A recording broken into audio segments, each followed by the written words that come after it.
Yes, villagers, today we're going to be giving parents and those who are not parents 4 tips on how to do distance learning. So if you're not sure if you're doing it right, you are in the right place.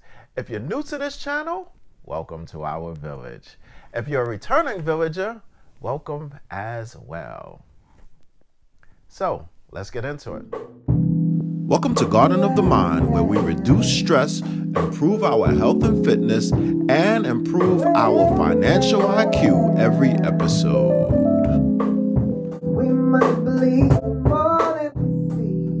Quarantine, distance learning, all of these new words to our vocabulary have impacted our lives to the nth degree. Are we doing it right? Are our kids learning? Are we going to lose our job? All of these things we have absolutely no idea. And whenever we don't have an idea of something, sometimes that can produce some anxiety. So we're going to bring some of that down for you. Tip number 1, create a structure. Now, most people, children included, love structure. They say that they don't, but they actually do, because a structure gives us an idea of knowing what comes next. So whenever we know exactly what comes next, then that decreases our anxiety, because most of the times anxiety comes from us not knowing whether we are going to be able to perform in an area where we're not too sure of. So once we start putting these things on paper, then it brings down all of the anxiety, and it helps us to transition to this new normal, because we know exactly what to expect from time to time. Now, that you could also use in terms of who gets what room, if space is a premium, and it usually is when you're living with someone, because most of the times we're never all home at the exact same time. So we have to really share, and it's best to do it in a structured way so that we can see exactly what needs to happen from time to time. Tip number 2. Be flexible and be patient. We are in uncharted waters, and we are in an unprecedented time. So how things are supposed to be done, we don't have a reference for it. We don't have a role model in which we can look and see how we are measuring up. So basically, no matter how you're doing this, you're doing it right. Now, while you can't do this wrong, there are ways for you to do it a little bit better. And one of the biggest ways is for you to ease up and forgive yourself and forgive your children. Children are not meant to be perfect little soldiers where they sit down and they do their work without complaining or anything. Children are meant to be children, which means they're going to yell, they're going to jump up, they're going to fall, their pencil's going to break. A whole host of different things are going to happen. They're not going to want to sit down for the entire time that you want them to sit down. They may not want to be quiet while you're on the phone with your employer. Please understand, children are children, and they need a release just like everybody else.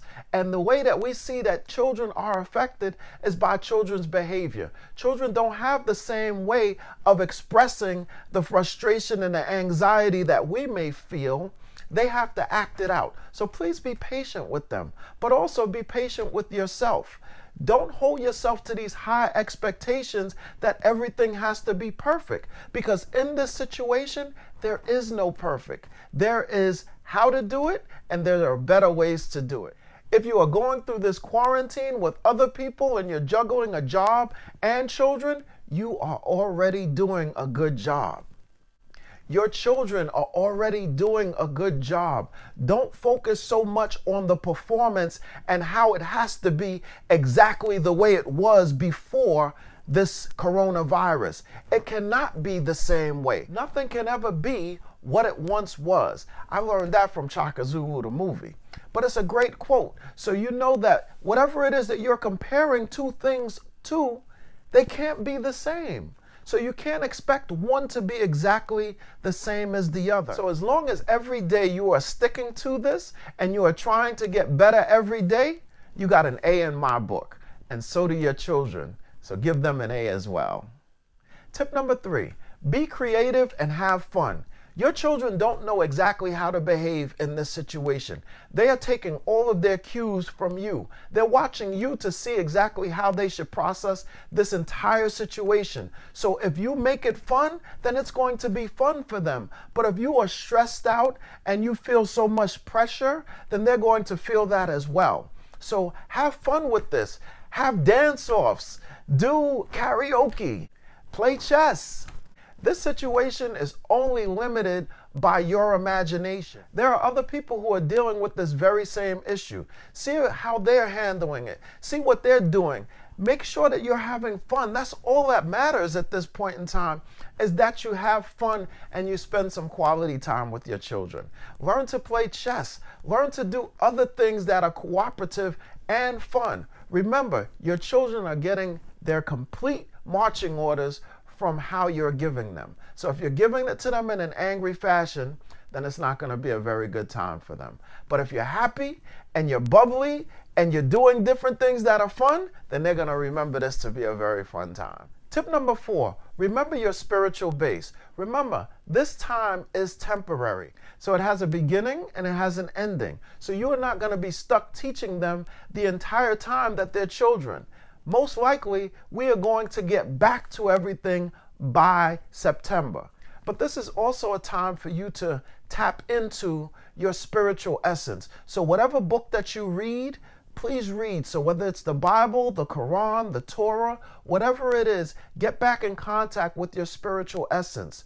You come from somewhere. You weren't just born out of the blue. You come from God. God made you and knew exactly what your needs are going to be and knows exactly how you're going to get through this. Tap into that power. At some point, our earthly strength is going to fail. I know an unlimited resource. Make sure to tap into your spiritual base. Bonus tip, there are so many different websites that you can go to make your job so much easier. The first is Khan Academy. Khan Academy basically instructs your child on screen with whatever lessons are necessary in order for you to complete your work. Another helpful website is True SK Consultants. Every Friday at 3 o'clock, they have various tips and tricks for you as parents to support you in this tough time. Shout out to Dr. Shango Blake and Mr. George Patterson and Monique Chandler Waterman. The 100 Schools Project also has a video conference for teachers on Wednesday at 4 o'clock and Thursdays at 5 o'clock. They also have another segment called Family Feels on Mondays at 4 p.m. and Tuesdays at 8 a.m. So you have both. You have families and educators with separate video conferences that can go and speak about exactly some of the things that they're feeling and be able to get some real solutions in real time. If you've gotten anything out of this video, please give it the thumbs up. If you like this channel, please subscribe. If you want to know when I post, which is Monday, Wednesday, and Friday, please click that notification bell so you'll be one of the first to know exactly what it is that we discussed here. And if you have some helpful tips, resources, or anything that the village can use, please put that in the comments. The village would be so happy about it, and so will I. And remember, thoughts are actions, words have power, and actions have consequences. I'll see you for our Wealthy Wednesdays, where we'll be talking about the power of the census. I'll see you then.